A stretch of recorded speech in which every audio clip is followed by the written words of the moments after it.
What's up, everybody? Thanks for coming back to my channel. Today, we're finally back. We brought Mumbo Raz back. What's up, dude? What's up, dude? What's going on?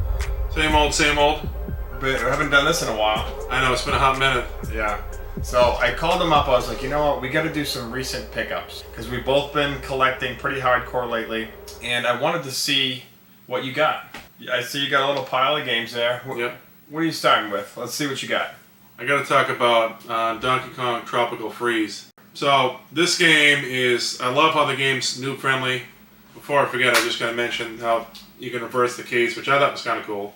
So they don't give manuals in any of the games now. That's kind of crazy because you got the little setup right here, but there's no manual. That is strange. Let me see. Yeah, take a look. I remember seeing when this came out, seeing the gameplay, and it looks like it's just like a modern day Donkey Kong Country, pretty much. Yeah, so it's funny. I was watching a video and this guy was saying that Tropical Freeze is actually better than the original's DKC 4. So for me, that would be like DKC 2. That was my favorite. Out of 1, 2, and 3. Yeah, so I played 1 and 3? 2. I didn't play 3. I tried a little bit of 3. I couldn't get into it. Okay. And I went into the guy's video. I'm like, you know what? I disagree with him right out of the bat. But I always like to kind of hear people's opinions. Like, yeah, I do agree with some of those things, or I disagree. But it's just interesting to hear a different take. Mm-hmm. And after the video, I'm like, you know what? This guy's got a point. Tropical Freeze is better than DKC 2. So it's official. And DKC 2 is your favorite of the old ones? Yes. So that's your favorite. So it's better than my favorite. I'm glad that you brought a Donkey Kong game because one of my games is a Donkey Kong game you might be familiar with. Yes. The original Donkey Kong Country. So I recently bought a Super Nintendo. I had one back in the day. So beautiful. I traded in like a dope, which I'd never do. There's like maybe like 10 to 20 games that I turned in my whole life. There was just like, I was like, you know what? It was during the ROMs. When I was really discovering the ROMs. I was like, you know what? I'll play ROMs for Super Nintendo. It's easy. But then later I was like, you know what? It doesn't feel the same as playing it on a nice CRT television. Yeah. So now I have a bunch of CRTs and I have a Super Nintendo. And I've been really starting to work on my Super Nintendo collection. And Donkey Kong Country, it was like, this is like the third game I bought. If you don't include the like bundle I bought. It came with some stupid Vegas game. Super Mario World, obviously a classic. And the complete in-box Donkey Kong Country. Loving the box art. Oh, dude, I love it. I have to. It's so tough because like, obviously, every game I get, I want it to be complete in box, but realistically, that'd be a bonkers amount of money. So I just have to keep it with ones that really are like a hometown game, and Donkey Kong Country is a hometown game for me. Nice. So what do you got up next? Next one that I'm going to go with is Metal Gear Rising.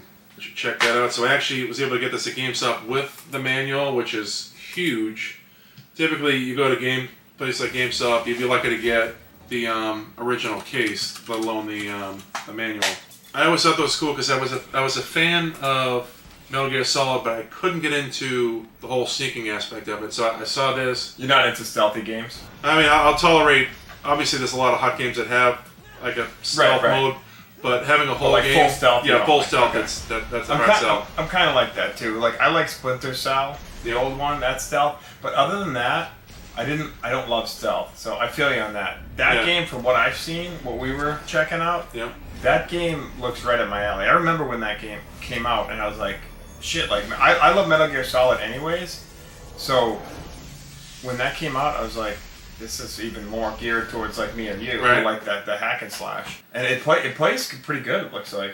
Yeah, the hack and slash in that was amazing, like, just I'd say for the most part, like, your average level hack and slash. The stuff I liked was like certain parts of the game it would like slow down, so you'd slow down. The enemy would be moving like this, and you'd be sitting there doing like 5, 6, 7, 8, 9, 10 slices, and then time picks up right on, the enemy just crumbles apart, almost like an anime. And I'm like, dude, this is cool, like a Final Fantasy action turn-based type of thing. Yeah, something like that. In that moment, the whole like button reaction, like all right, you're about to hit this guy, and then hit the B button. A quick time event? Yeah, I got always, occasionally I struggle with those, but I'm like, this is so cool. I'm like, just about to slice this guy, and it's like, all I have to do is just hit this button right now, and then, like, chop the guy's arm off, or whatever it is. I was a big fan of that, so definitely recommend the Metal Gear Rising. Metal Gear for anybody Rising. who's looking for a nice hack and slash. I'm gonna have to check that out. Cause Yeah, it's awesome. I love Devil May Cry. The Castlevania. That's what I was thinking of when I was playing. Is kind of in the realm of Devil May Cry. Yeah, Lords of Shadow. Castlevania Lords of Shadow on 360. Did you end up playing that one? I don't think I've tried that one yet. Dude, if you want, you can borrow it. Castlevania Lords of Shadow is one of the best hack and slash games ever made. Nice. And it's cool because like the older ones are 2D, so like everybody who likes the old Castlevania 2D, and this one people were skeptical, but for me, dude, it's hack and slash, and you're fighting vampires. Yeah, you got that nice established Frankenstein ogres. You're fighting all these like awesome mythical beasts that we know from fairy tales and movies and stuff. So. Yeah, check out Castlevania Lords of Shadow. I promise you will absolutely like that game. Nice. And speaking of classical Halloween monsters, this is one of my recent pickups. Super Ghouls and Ghosts, complete in box. He even gave me the protector with it too. That's awesome. This game, I remember hearing about this back in the day. Super Ghouls and Ghosts was the game that was like super hard and like everyone was like, oh, I can't beat it, it's impossible, blah, blah, blah. So later in life, naturally, I'm like, well, I gotta take a stab at this thing. Right. And when I was on my ROM phase, I started to play it on a ROM emulator with save states, because it was a little bit easier. It is still hard with save states. Literally, I'd do a couple jumps, make it past a certain point, and save state. And it was still difficult. I don't know how or why I signed up to beat this. I don't know how I'm going to beat this, but it's a super fun game, and it had to be in my Super Nintendo collection because I'm starting to work on the collection, so I had to go Super Ghouls and Ghosts for SNES, complete in box. Nice. Next one that I'm going to go with, big favorite of mine. That's a big favorite Def of a lot of Jam people. Fight for New York. It's probably the hottest one of the three. I remember people always talking about that No one. manual, but... Yeah, no manual. Look at this game guy. still looks good. Yeah, this game was one of my favorites. So, picture almost kind of like your standard like WWE games you'd see on like N64, but instead of WWE characters, it's all rappers. And instead of the ring, you'd have people crowded around. I mean, there is 1 or 2 levels where it is an actual boxing ring and you're fighting these guys. But a lot of these levels, it's, you know, you're got crowd around you, or maybe you're just in like a empty power plant area. It has that underground street fight vibe. Oh, it's awesome. So it's cool. You can just, you know, do your standard like, you know, fighting each other, you know, doing moves. I liked it when we were capturing footage for that game. I had never played it, and the first when we did the 4-player, I was like, oh yeah, it's okay, it's casual. But when we were doing the 1-on-1, yeah, I see why people liked it. It has this hardcore fighter, underground, gritty feel to it. Yeah, you definitely get a feel for it more when it's 1-on-1, because when you got free-for-all, 4 people, you're just trying to stay alive because you're like, you don't know if like these other 3 people are going to try and take you out. When it's 1-on-1, you can really like focus on the person, and it's just so cool. Like you got, you can pick up like random weapons that are on the ground. There's parts of the environment you can react with. So like one of the levels that I like, it's called the Pit, and there's like little, almost like a barn door. My favorite Halo map, next to Guardian. Yeah. So what you can do is you can like, if you're closer, you can take the guy and you throw them up against it, and then they just kind of like bounce up against it like this, and they just kind of stuck there for a second, long enough for you to grab them, and then you can spin them around and slam them head first into that thing. Yeah. And you can also that was pretty fun doing to you. How dare you? It got done to me more, but it was fun to do. The one time I pulled it off.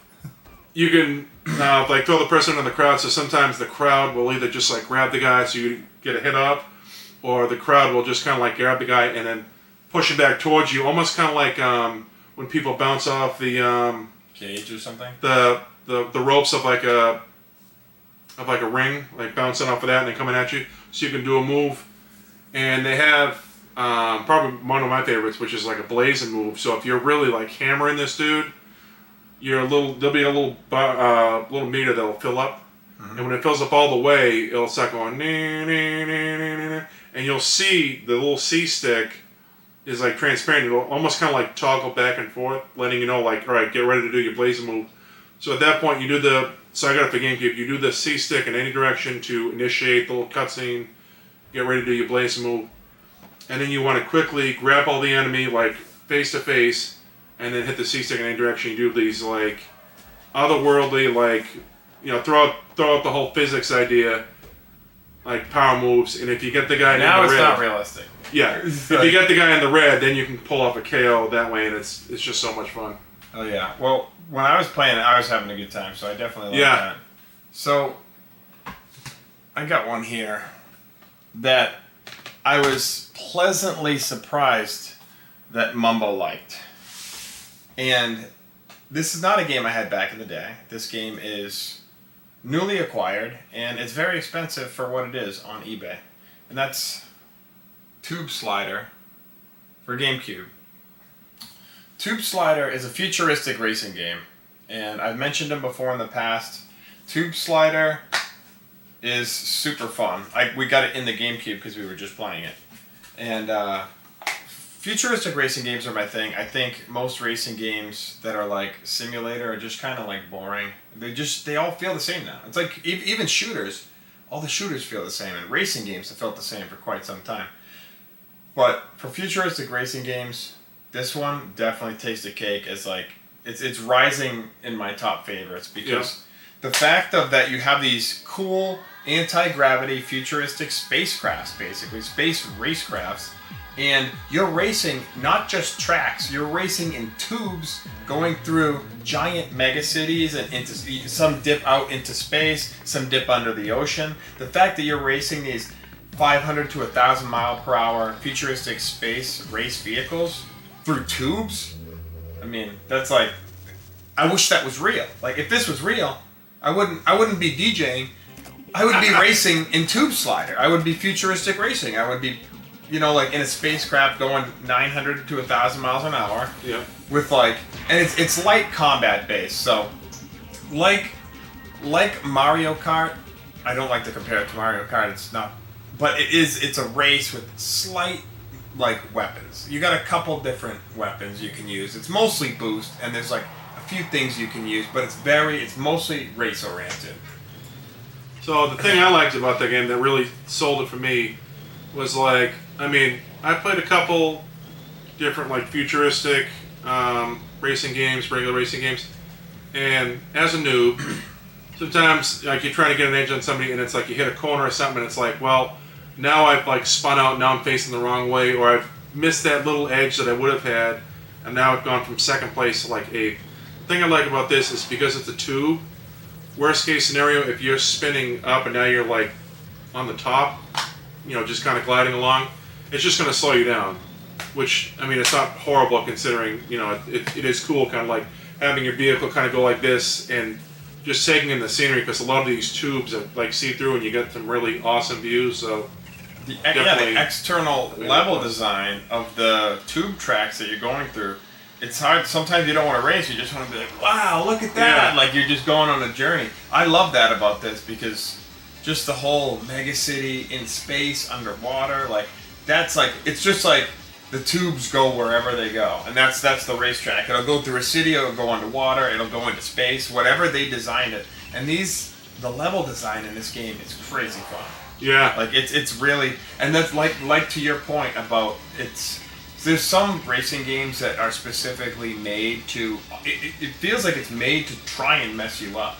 Yeah. This one, TubeSilder, is super smooth. The racing mechanics, the tube tracks, everything, it's very smooth. It's like you said, there's no hard edges, there's no damn it, and you go to almost a complete stop. You can slow down, and obviously if you take a huge crash, you can stop, but generally it's meant to keep momentum.